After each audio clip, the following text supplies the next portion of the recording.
Vamos a hablar hoy de unas preguntas que la gente normalmente es las preguntas que te hace.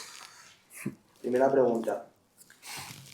¿Se puede invertir en real estate sin dinero? Es decir, imagínate una persona, estudiante, 19 años, 0 euros en la cuenta bancaria.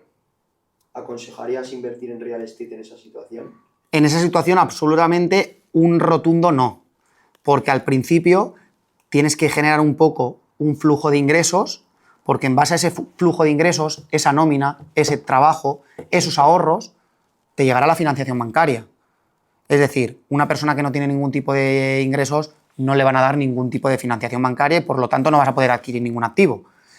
Ahora bien, si este mismo perfil tiene 28 años, lleva unos años, 28, 35 o 55, y lleva unos años trabajando, demuestra que tiene capacidad de devolución del préstamo bancario que le va a otorgar el banco, seguramente pueda utilizar algunas vías que yo no he utilizado, pero podría haber utilizado para no invertir absolutamente nada de mi bolsillo, no sacar ningún tipo de dinero de mi bolsillo. ¿Cómo puede ser eso?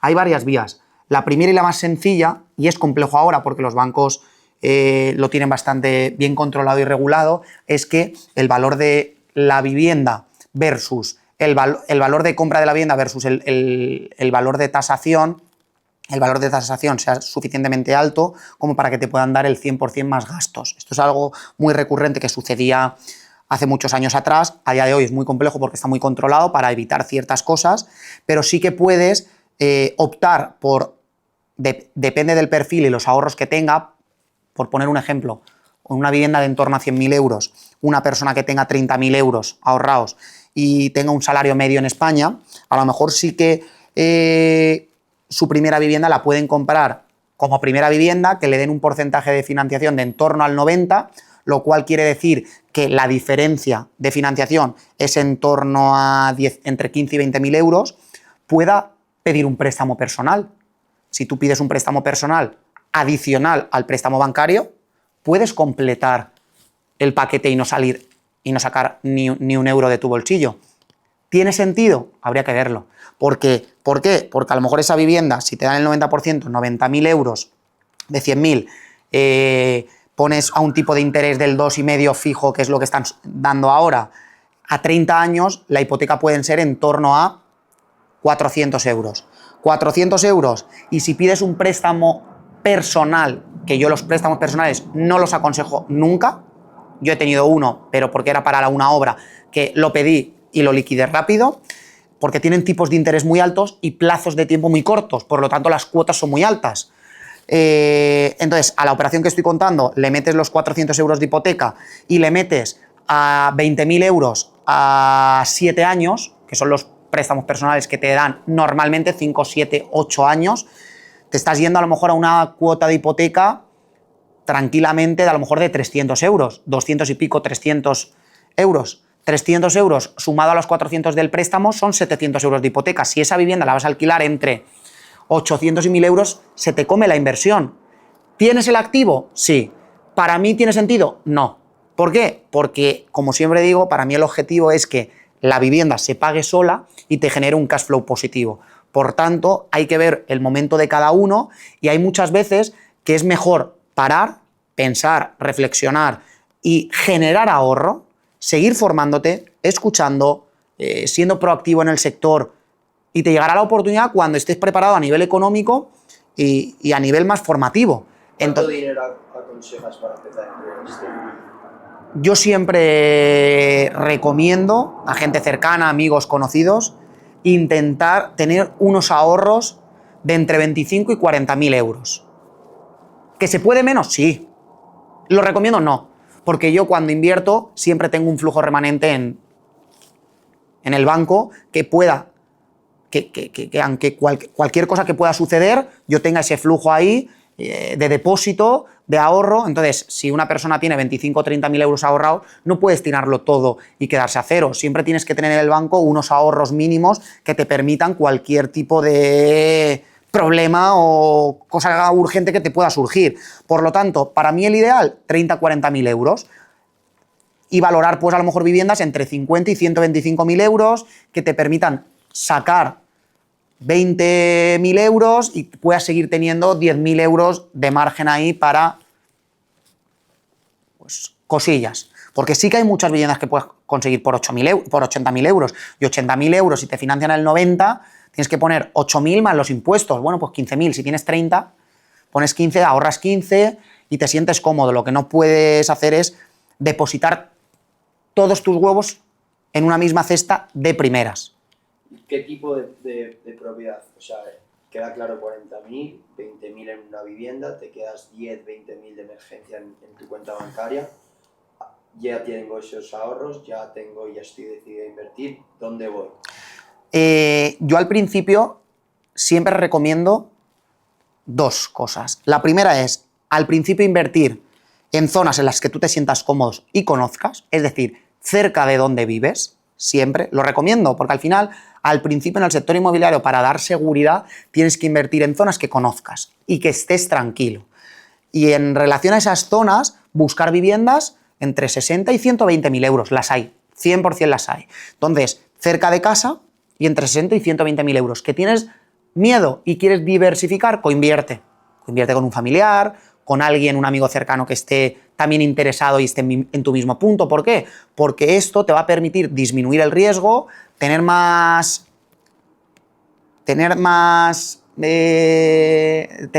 posición más abierta en cuanto a qué producto invertir. ¿Por qué? Porque al final cuando tú inviertes solo, pues será la mejor oportunidad. Joder, y si pasa esto, solo soy yo, solo me como el riesgo. No, si inviertes con alguien eres más flexible a nivel mental, porque divides el riesgo.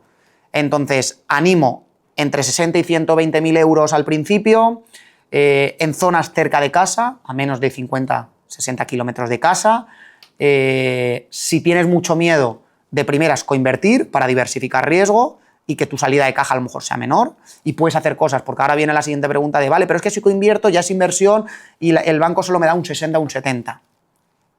Siempre puedes hacer cosas para que eso no ocurra, ¿no? Si no tienes ninguna vivienda previa, como de primeras a lo mejor intentar invertir que sea para tu primera vivienda o que vais a vivir vosotros, para intentar tener mejores condiciones financieras al principio si no tienes ningún tipo de deuda previa, ¿no? O vives con tus padres, o vives de alquiler, etcétera. Entonces, bueno, eso yo creo que son un poco las claves y las zonas. No tengo ningún tipo de preferencia a zonas, porque en España, a día de hoy, en todas las zonas y localizaciones de España tienes las rentabilidades que comento siempre y en producto de en torno a 100.000 euros hay en todas las localizaciones, ya sea Madrid, Barcelona, Valencia, Cuenca, Teruel, o sea, Cáceres. ¿Y qué tipo de, o sea, aconsejarías media estancia, larga estancia? ¿Aconsejarías que sea turístico, cerca del mar? ¿Cuál es la mejor inversión en España? Al principio yo siempre recomiendo irte a lo más fácil. Al principio. ¿Qué es lo más fácil? Comprar una vivienda y destinarla a larga estancia. ¿Por qué? Porque es lo que menos quebradero de cabeza te genera y a nivel más seguridad, a nivel impuestos, fiscal, porque tienes una bonificación del 60% y porque al final, cuando tú alquilas en larga estancia, hay una despreocupación bastante grande de la vivienda. Cosa que no pasa en el temporal y el media estancia y el corta estancia, que son modelos de inversión generalmente más rentables, en el 95% de los casos siempre es más rentable, pero que tiene volatilidad, porque este tipo de modelos, el corta estancia, tú no tienes unos ingresos fijos, son muy variables en función de la ocupación del inmueble, lo cual de primeras te puede generar ansiedad no tener el control de lo que pueda suceder en 2 o 3 meses. ¿Es más rentable? Sí, probablemente en muchos escenarios sea el doble de rentable que un alquiler tradicional. Pero empezaría con el alquiler tradicional, me sentiría cómodo, me familiarizaría con el sector, lo entendería y a partir de ahí vas creciendo. Yo empecé en el larga estancia, empecé comprando viviendas y las destiné en larga estancia y luego vas teniendo más modelos para generar más rentabilidad a la cartera. Entonces, eso es lo primero que recomiendo. No recomiendo, otra de las consultas que me suelen hacer es subastas, inmuebles con problemas, con ocupación, comprar inmuebles con rentas antiguas, etc., etc., no lo recomendaría. Es decir, al final, este tipo de oportunidades que tienen un problema, una subasta puedes tener X meses realizar una oferta y tener el coste de oportunidad, lo pierdes porque puedes tener el dinero parado durante un determinado tiempo y adicionalmente son casas que generalmente, y siempre digo general porque generalizo, estén muy deterioradas y tengas que meterle reforma, es decir, que puedan ponerse en marcha en un periodo de tiempo más largo. Cuando al principio lo que tú necesitas como inversor es que esto funcione y que empieces a generar ingresos pasivos de manera inmediata o por lo menos en un plazo razonable de tiempo, cosa que no ocurre con inmuebles que tienen problemas, con inmuebles que tú quieras desarrollar o promover. Yo el edificio que tengo de 5 apartamentos que construí, solo estaba la estructura, lo tiré abajo y lo construí entero, han sido 2 años y medio hasta que he empezado a generar ingresos. No lo volvería a hacer. Porque el coste de oportunidad que perdí ha sido muy alto, porque he tenido paralizado más de 100.000 euros, porque en ese edificio he coinvertido con 2 socios mucho tiempo. Y ese dinero, si lo hubiese cogido hace 2 años y pico, pues esos 100.000 euros que he tenido en cash y los tengo ahora en el edificio, porque es un edificio que tenemos libre de cargas, pues podría haber aprovechado para generar más dinero, comprar más activos que me generasen rentabilidades del día 1. Entonces, hay muchos indicadores que he tenido a lo largo de este tiempo que me incitan constantemente a que la gente empiece por las cosas más fáciles y no se metan ni en subastas, ni en ocupas, ni en promociones, a promover, a desarrollar cosas sencillas, fáciles y todo lo demás llega. Vale, o sea, 90%, 85% de apalancamiento, una propiedad entre 90 y 100.000 euros, 40.000 euros de ahorros, te quedan 10 en la cuenta bancaria, larga estancia porque es mucho más fácil. Ahora la pregunta que le viene a la gente es ¿qué tipo de rentabilidad estoy buscando? Es decir, una casa de 100.000, vamos a poner una propiedad de 100.000, ¿qué tipo de renta estaría buscando? Yo al principio, esto va a lo mejor, es un mensaje contradictorio porque yo siempre digo al principio tienes que tener viviendas muy rentables para seguir creciendo si tu objetivo es crecer. Si tu objetivo es crecer, el perfil más recurrente que me contacta es un perfil que quiere crecer, que quiere tener muchas propiedades. Si quieres tener muchas propiedades, tienes que irte a viviendas muy rentables. En una vivienda de en torno a 1.000 euros, te diría en larga estancia de intentar tener en torno a 700, 750, 800, 1.000 euros en formato larga estancia de alquiler. ¿Y cómo se encuentran ese tipo de rentas? Son bastante altas para una propiedad de 100.000 euros.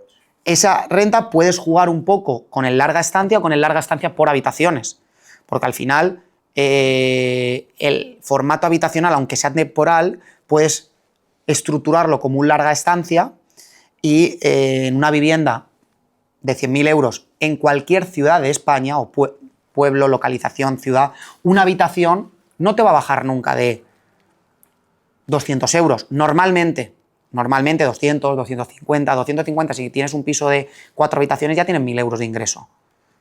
Ahí lo puedes estructurar. Luego en las grandes ciudades, en zonas periféricas que puedes encontrar viviendas por 100.000 euros, sí que hay alquileres ya de 800, 700, 900 euros. Puedo poner muchos ejemplos. En Madrid, periférico, puedes encontrar muchas viviendas de en torno a 100.000 euros, porque no es lo que valga la vivienda o el precio que tú veas en Idealista. Es el precio que tú cierres. Yo las viviendas que veo no las cierro por el precio que salen. Luego no me aceptarán la propuesta, pero yo a lo mejor veo una vivienda por 140.000 euros y oferto lo que yo considero para que me salgan los números. Y a lo mejor esa vivienda la saca por 110.000 euros. O viviendas que he visto por 120.000 euros las he sacado por 90. Entonces, la vivienda que tú adquieras por 100.000 euros seguramente pueda tener más valor real del que tú estás pagando. Y sí que hay alquileres. ¿Por qué? Porque en las grandes ciudades los alquileres están disparados y si tú te vas a la periferia, en una casa de 100.000 euros de 70, 80 metros, que en el centro de la ciudad el alquiler de Madrid, Barcelona, Valencia, Alicante, Málaga, que son las ciudades con mayores alquileres en las zonas céntricas, te puede costar 1.500 euros, pues a lo mejor por salirte a 5 kilómetros del centro de la ciudad tienes esa misma oportunidad y en lugar de que te cueste 400, la tienes por 100.000 euros y la tienes alquilada por 700, 800 o 900 o 1.000. Y hay muchas. En Madrid, en Barcelona, en Madrid puedes irte a Vallecas, puedes irte a las localizaciones periféricas de entre 80 y 100.000 habitantes, Getafe, Fuenlabrada, Leganés. Hay muchísimas localizaciones en las que tienes este tipo de producto.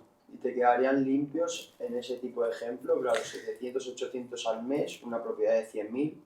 Y pides una hipoteca de 80.000 euros a 30 años, tienes una hipoteca de unos 300 euros. Intentas buscar propiedades que no tengan a lo mejor un primero sin ascensor, para bajar la cuota de la comunidad, que tengan un IBI bajito y un seguro, y que te generen los 200, 300, 400 de cash adicional al mes para poder seguir creciendo, y te generará entre un 7, un 8, un 9% de rentabilidad bruta. Está bien. La rentabilidad en la primera operación es importante, pero lo más importante en la primera oportunidad es la tranquilidad. La tranquilidad de que tú te quedes tranquilo, estés cómodo en la oportunidad y que veas que la cuota de la hipoteca, el ingreso y todo va siguiendo sus pasos. En la siguiente no te preocupes, la siguiente ya tendrás un 9, un 10. La primera, obviamente no bajes de unos ciertos porcentajes, porque creo que de primeras, si es tu primera operación y quieres ir a un piso de 100.000 euros, no bajes de un 6-7%, pero no es importante esa primera, sino es el sentirte cómodo. ¿Cuánta gente conoces que en su primera inversión ha invertido, le ha salido mal porque se ha metido en fregados que no se recomiendan y luego ya tiene miedo y ya no entra? Porque ha querido... Hace poco una amiga me consultó que quería invertir en una subasta, y si sale el piso, si se queda el piso en subasta, invertir en licencia, o sea, ponerlo en licencia turística. No. Una subasta con todo el proceso que hay, no lo recomiendo, y luego meter una licencia turística con la restricción en esa ciudad, que era Valencia, que tiene en la zona que me decía, meterte en una licencia turística, no lo recomiendo. Le recomendé, vete a un piso que no sea una subasta, un piso normal, en el que te sientas cómoda y alquiles en formato tradicional. Te adaptes y luego ya empieza. Pero esas primeras 2 oportunidades tienes que sentirte muy seguro de lo que estás haciendo.